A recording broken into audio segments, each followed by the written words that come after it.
Olá, bem-vindos ao 1001 Crimes. Você não está louco, nós agora temos um canal no YouTube.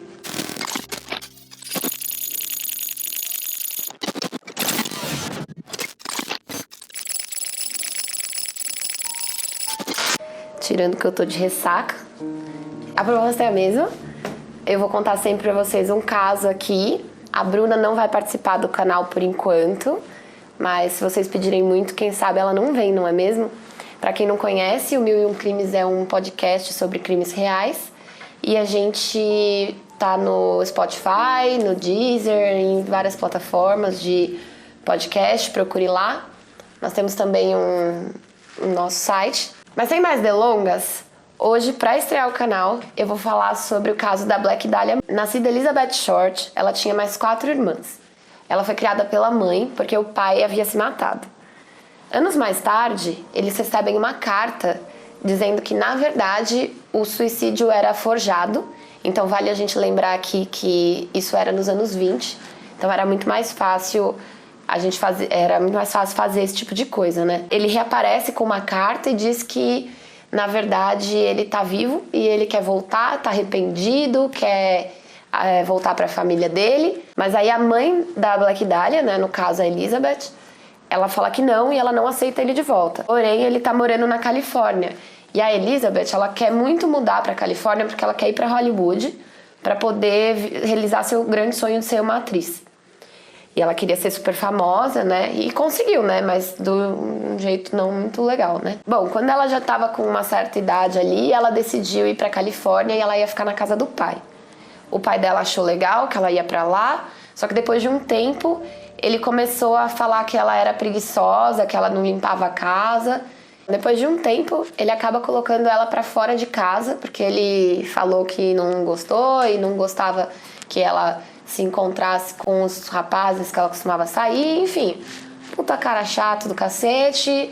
E a gente também tem que lembrar de novo que era a década de 20, então era um certo comportamento era esperado das mulheres, ainda é, né, inclusive.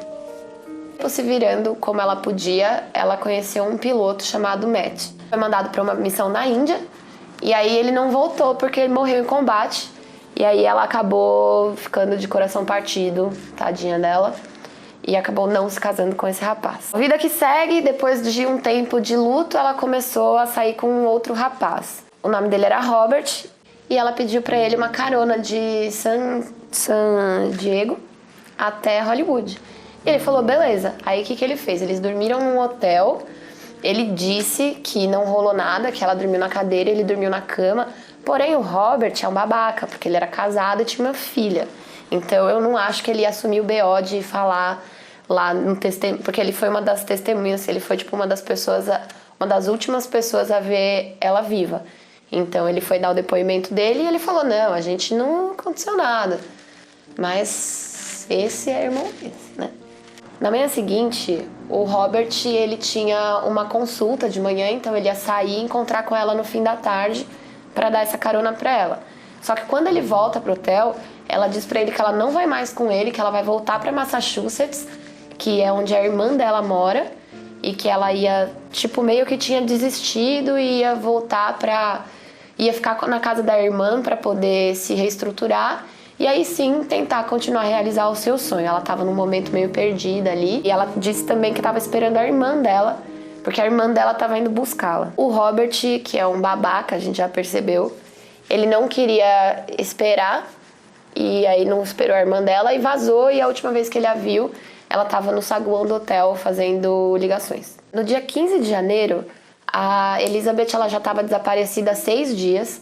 Foi quando a dona de casa, Betty Basinger, ela estava andando na rua e ela viu o que parecia ser um manequim, porque de fato era uma silhueta, né, humana e muito branca, assim, né? Quando ela se aproximou, ela viu que, na verdade, era o corpo da Elizabeth. Aí ela chamou a polícia, ela tava com a filhinha de 3 anos dela e saiu de lá. E aí, quando os policiais chegaram lá, eles perceberam que foi uma morte extremamente violenta, como se alguém tivesse querendo mandar uma mensagem. Porque, assim, o corpo dela, ele tava... Eu vou deixar as fotos aqui na descrição, lá no nosso site e tudo mais, porque, né, senão eu pôr aqui no YouTube eu nem sei o que acontece, se eu vou presa, né? Bom, o corpo dela tava cortado no meio, Ele tinha várias marcas de agressão, então uns cortes bem profundos na coxa, nos seios, na cabeça. Ela tinha marcas de corda nos pulsos e nos tornozelos. Tava bem machucada. Só que assim, não tinha uma gota de sangue no corpo dela. Ela parecia que, tipo, tinha sido secada. Isso vai levar a gente pro principal suspeito, mas que eu conto pra vocês mais pra frente. O corpo dela foi colocado lá, de fato, então não foi ali a cena do crime, porque não tinha nenhum sangue, nada. Mas a análise forense diz que ela ficou... Esses 6 dias ela passou... Que ela estava sumida, ela foi torturada. Os cortes eram estratégicos para que ela tivesse sido mantida viva durante o tempo que o assassino bem quisesse. Na época, o crime ficou muito famoso. A polícia investigou vários suspeitos, tinham várias pessoas que confessaram que tinham feito o crime, tipo, mais de 50 pessoas confessaram ser o autor do crime, porque o ser humaninho é incrível, não é mesmo? Vem meteoro. Mas eu vou falar aqui do cara mais famoso, que é o George Hodel. Esse cara, muitas pessoas acreditam que seja ele o culpado, inclusive tem um investigador da polícia que falou que pra ele esse caso tá resolvido, que foi esse cara.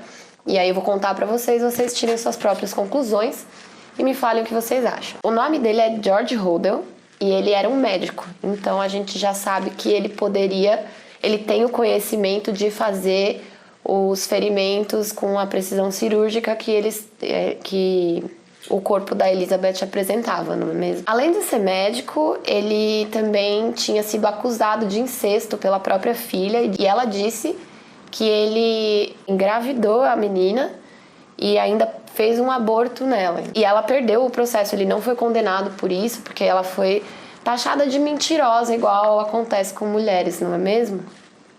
Até hoje, inclusive, né? Não era só na década de 20. Mais tarde, né, o próprio filho do Hodel escreveu um livro falando que o pai era o assassino mesmo. Ele falava que quando ele era criança, na casa que eles moravam, tinha um quarto que ficava trancado, que ninguém podia entrar lá. A polícia colocou uma escuta na casa dele por 40 dias. Uma declaração tipo, eles não podem provar que eu sou o culpado, mesmo que eu fosse, sabe? Tipo, o cara meio duvidando. E tem um outro áudio da polícia também, que aparece um som que eles não conseguem ter certeza, mas é como se fosse o barulho de uma mulher sendo atacada. Então, tipo, um grito, eu não sei como que é o som. Mas tem outras coisas aí. A secretária dele faleceu também de maneira meio parecida, e teve um crime muito parecido na Tailândia, na mesma época que ele morava lá. E que o crime aconteceu, tipo, sei lá, 2 quadras do escritório ou da casa onde ele atendia, morava, sei lá. Se vocês quiserem, eu vou deixar... Vocês dão uma olhadinha no livro, eu vou deixar a capa dele aqui. O George Hodel, ele nunca foi preso e essas gravações na casa dele, elas desapareceram. Por quê? Ele era um cara que tinha muita influência na polícia. Aparentemente, ele fazia vários abortos ali por baixo dos panos. Vale lembrar que na época não era permitido, né? Nos anos 20. Parecia até que eles queriam falar para as mulheres o que fazer com os próprios corpos, né?